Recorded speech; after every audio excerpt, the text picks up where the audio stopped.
2020 National Electrical Code and earlier editions required hard wiring for gas heaters. However, the 2023 National Electrical Code now allows the use of flexible cords for certain gas heaters. Several requirements must be met to legally and safely use a cord and plug connection. Firstly, the gas heater must be listed for connection with a flexible cord. This means the manufacturer has designed and tested the heater to be safely connected using a cord and plug. Secondly, the flexible cord must be of the proper size and type for the heater's amperage and voltage requirements. This information can be found on the heater's nameplate. Thirdly, the cord must be protected from damage and must not exceed 6 feet in length. This helps prevent the cord from being tripped over or damaged by furniture or other object. Fourthly, the cord must be connected to a receptacle that is accessible and within sight of the heater. This allows for easy disconnection in case of an emergency.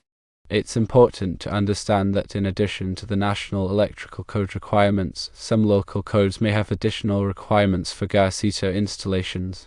Therefore, it's always best to check with the local building department for specific regulations. The use of a cord and plug connection for gas heaters offers several benefits. One benefit is convenience, as it makes it easier to install and remove the heater for maintenance or replacement. Another benefit is portability, allowing the heater to be moved to different locations within the room, provided all requirements are met. A third benefit is safety because if the heater malfunctions, it can be easily disconnected from the power supply by unplugging it. There are several important considerations to keep in mind when using a cord and plug connection for a gas heater. One consideration is load rating, so ensure that the electrical circuit and receptacle can handle the load of the heater. The heater's nameplate will indicate its amperage and voltage requirements. Another consideration is proper grounding, as the receptacle must be properly grounded to protect against electrical hazards. If the receptacle is not properly grounded, it should be replaced by a qualified electrician. A third consideration is maintenance, so regularly inspect the cord for damage and replace it if necessary. Damaged cords can pose a serious electrical hazard.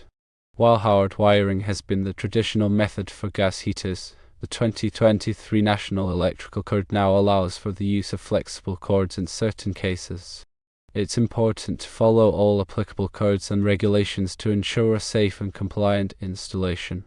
Always consult with a qualified electrician if you have any questions or concerns. To elaborate on the requirements of the 2023 National Electrical Code, it is crucial to understand the specific articles and sections that govern the use of flexible cords for gas heaters.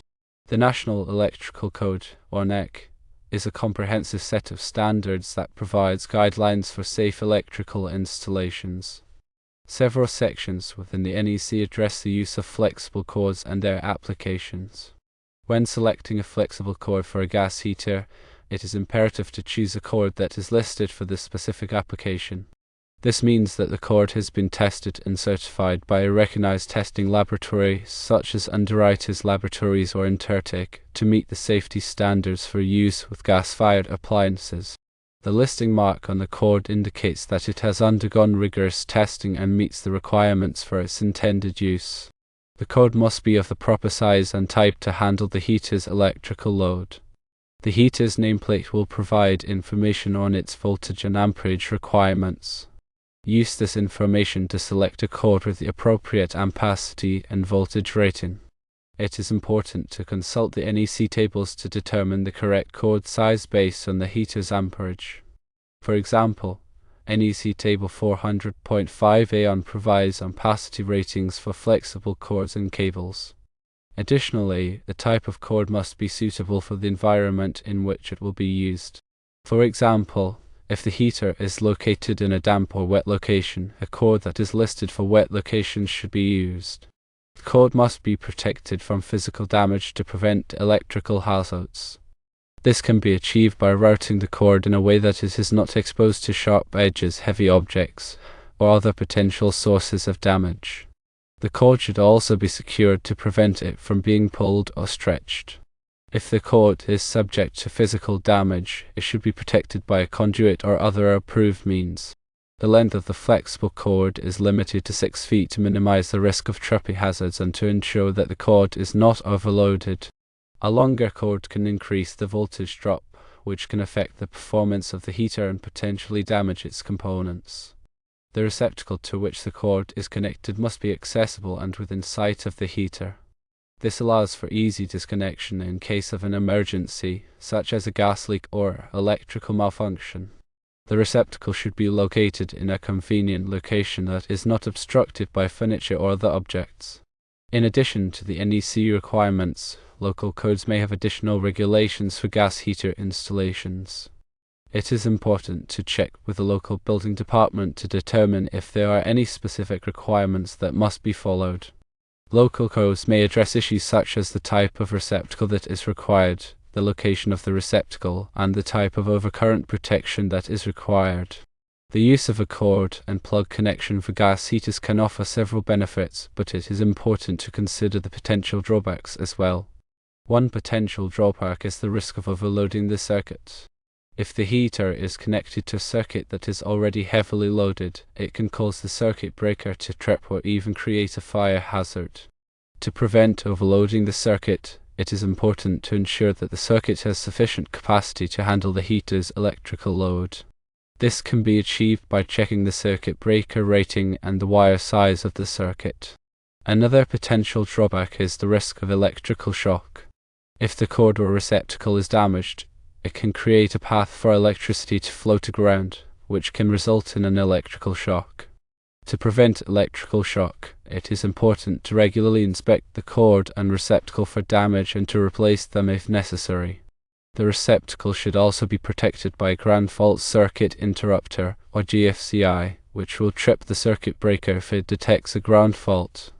The National Electrical Code provides specific requirements for the installation of receptacles, including the type of receptacle that is required, the location of the receptacle, and the type of overcurrent protection that is required. The NEC also addresses the use of ground fault circuit interrupters, or GFCIs, which are designed to protect against electrical shock. A GFCI is a device that monitors the current flowing through a circuit and trips the circuit breaker if it detects a ground fault. Ground faults occur when electricity flows to ground through an unintended path, such as through a person's body. GFCIs are required in certain locations, such as bathrooms, kitchens, and outdoor areas, where there is a higher risk of electrical shock. When installing a GFCI, it is important to follow the manufacturer's instructions and to test the GFCI regularly to ensure that it is functioning properly. The NEC also addresses the use of arc fault circuit interrupters, or AFCIs, which are designed to protect against fires caused by electrical arcs. Arc faults occur when electricity jumps between two conductors, creating a high-temperature arc that can ignite nearby materials. AFCIs are required in certain locations, such as bedrooms and living rooms, where there is a higher risk of fire. When installing an AFCI, it is important to follow the manufacturer's instructions and to test the AFCI regularly to ensure that it is functioning properly. In addition to the NEC requirements, there are other safety considerations to keep in mind when using a cord and plug connection for a gas heater. One consideration is the location of the heater. The heater should be located in a well-ventilated area and should not be placed near flammable materials. The heater should also be placed on a level surface to prevent it from tipping over.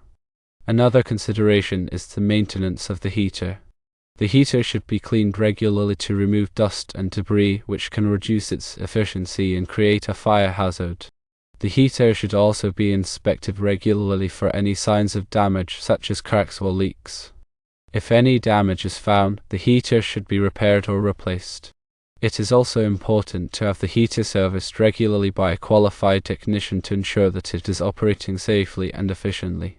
A qualified technician can inspect the heater for any potential problems and make any necessary repairs. Regular maintenance can help to extend the life of the heater and prevent costly repairs in the future. When selecting a gas heater, it is important to choose a heater that is the right size for the space being heated. A heater that is too small will not be able to adequately heat the space, while a heater that is too large will waste energy and may create an uncomfortable environment. The size of the heater should be based on the square footage of the space, the insulation level of the space, and the climate in which the space is located. It is also important to choose a heater that is energy efficient.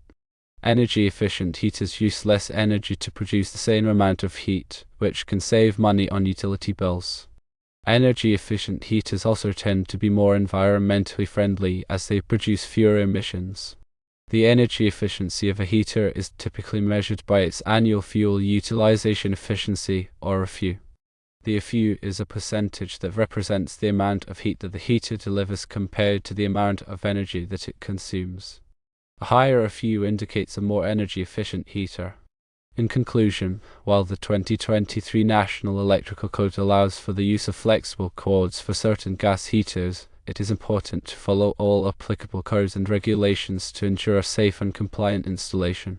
This includes selecting a cord that is listed for the specific application, ensuring that the cord is of the proper size and type, protecting the cord from physical damage, limiting the length of the cord to 6 feet, and connecting the cord to a receptacle that is accessible and within sight of the heater. It is also important to check with the local building department to determine if there are any specific requirements that must be followed. By following these guidelines, you can ensure that your gas heater is installed safely and efficiently. Always consult with a qualified electrician if you have any questions or concerns. The information provided here is for general guidance only and should not be considered a substitute for professional advice. Electrical codes and regulations are subject to change, so it is important to stay up to date on the latest requirements.